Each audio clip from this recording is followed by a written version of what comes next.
bill. Senate Bill 1544, relating to Citizens Initiative Review Commission, declaring an emergency. Recognize Senator Arnie Roblan. Thank you, Mr. President. I stand before you to talk about an organization which is dear to my heart. Having come to the Rules Committee when I was in the House, some panelists that work for the Citizens Review Commission came and spoke about the experience they had in personally getting to ask questions of people who brought initiatives to us, those for and those against, and the passion in their voices about, for the first time, really understanding a ballot measure that they were voting on came across clearly to those of us in the Rules Committee. After work in the House, we actually passed a bill to make them an agency, and in our first iteration, we housed them with the Oregon Health Licensing Agency. I do not know why that happened, but that's who we put them with. They went through the next session, got a lot of awards about how well they were able to get people together, citizens from around the state. But we knew that that wasn't the place that they should be housed. And so we then changed it to a semi-independent state agency, and we put a time limit, 2015, for them to get themselves organized and find a place. Since then, they have done that. They are now, they've developed a biennial budget, contracted out their administrative services to the Policy Consensus Initiative at PSU, and the program services to the nonprofit Healthy Democracy, and made preparations for the 2014 reviews. They are working well together. They came and said, when we first organized, it was the way we made sure that it was nonpartisan in its views is we made sure there were strong Democrats and Republicans of equal numbers on the board so that we got a consensus through them. What they did now is said we've had a number of years where we've had jurists that have come. We think they are good representatives of people who should be on the board. So they're taking two of their moderators off and adding 2 more board members from the pool that is developed from the jurists that have been there.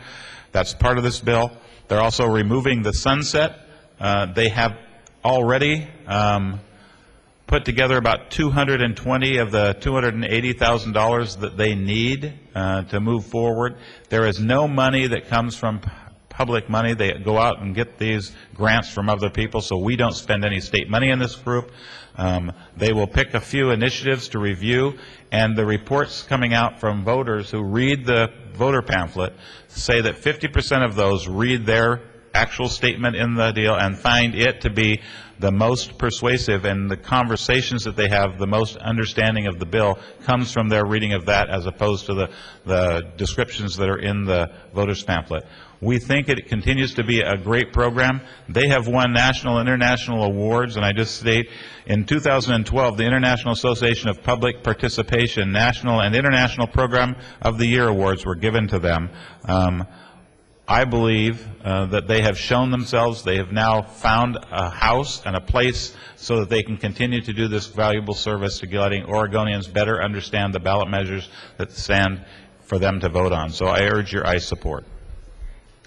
Discussion of the measure which is now before us. Senator Roblan, you closing? Okay. Question now is upon the third reading and final passage.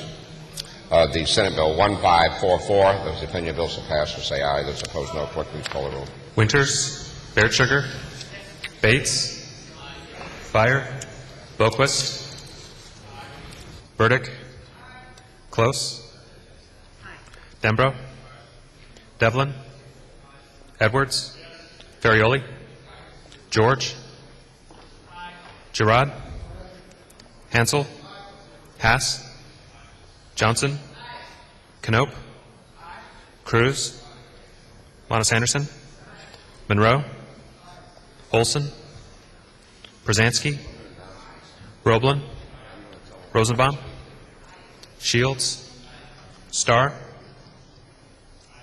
Steiner Hayward, Thompson, Whitsitt, President Courtney. Excused, Byer, Olson, Winters, 27 aye votes.